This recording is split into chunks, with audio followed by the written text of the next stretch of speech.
everyone. Hello, my beautiful people. Is your one and only Lady Joy. If you have not subscribed, my darling people, go and subscribe and smash the notification bell. Thank you and God bless you. My darling people, today topic, you get one video when I see just now, the thing shocked me like seriously. Because I don't understand some men, like seriously.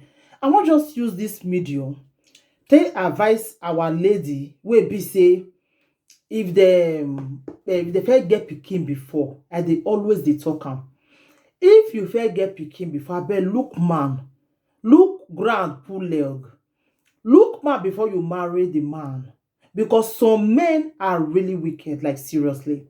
Some men, I no understand wetin dey come over them.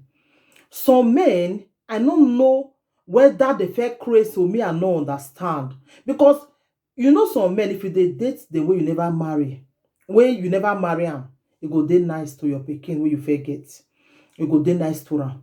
But immediately una marry, some go come change. My darling people. Like, wetin this one now wey make me dey do this topic be say, e get wetin one man do, my darling people, the thing shocked me like seriously. The thing shocked me. I don't understand. Okay. This video when I see just now, one boy wey be say I see say market people gather the boy, they ask and say, who beat you like this? He say na his stepfather. If una see beat when he beats this small boy, if this small boy too big, now maybe it go be 6 or 7 years. Now this boy go dey. His stepfather beat him like this. His own stepfather. This life no balance so. Not be even he real papa. His stepfather. Now he just beat him. Finish the boy like that. If una see the boy body, una go shock. If not be say YouTube no go allow me send this kind of video, put am for YouTube, I for put am on see am. Because the body or the boy dey naked, or a body injury wey me dey talk so. Not be the one where be say e dey small for body. No, this injury, my darling people, it shockalize me.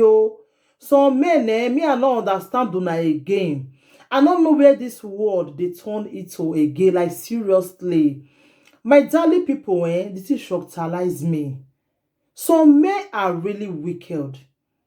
Maybe before he married this woman now, he dey next to this pikin, he dey carry am, they pet am, that make the woman say, this kind man go good for us, man. Make I marry him.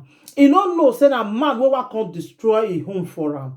Where in mama day, where his stepfather beat a pikin like this. I need to see that woman.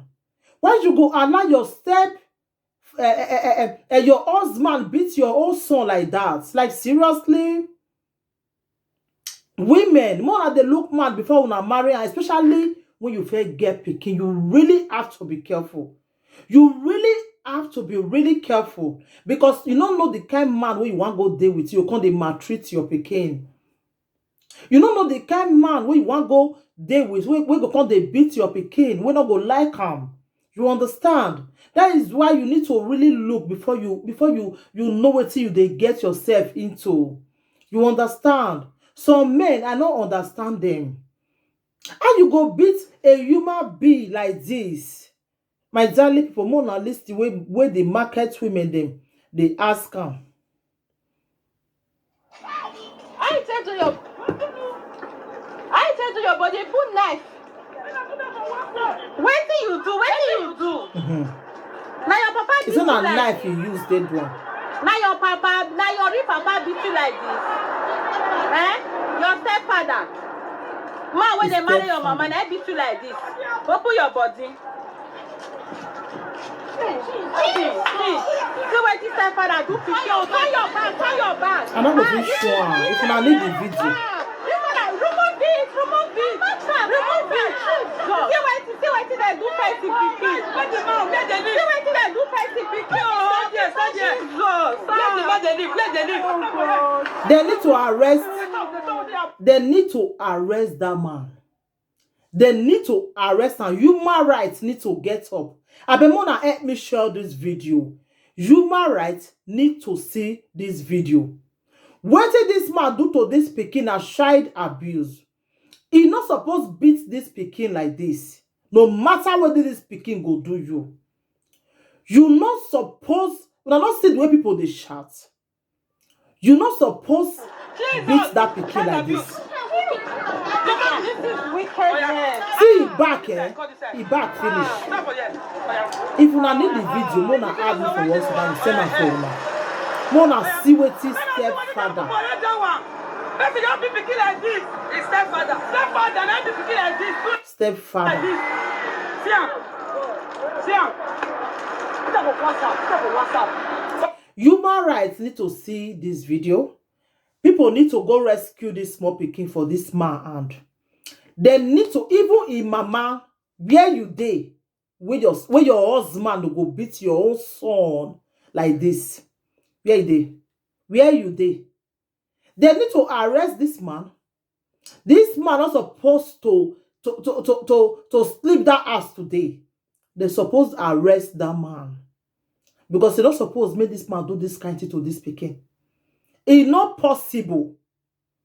This man is wicked. This man is heartless. I never see human being where go just beat pikin like this. My darling people. This one shockalize me, like seriously. Who does that? Eh? Who does that? To beat pikin like this? My people, the thing shockalize me, like the thing they provoke me. The thing they vex me. Women, please, look man before you marry him. I use God to beg una. Look man before you marry him. May you not go enter one chance. Some men are really wicked.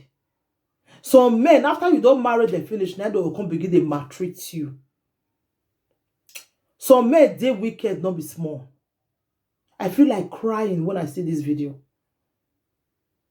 If they not carry this boy go hospital, this boy go sick, not be small, because that beating was too much.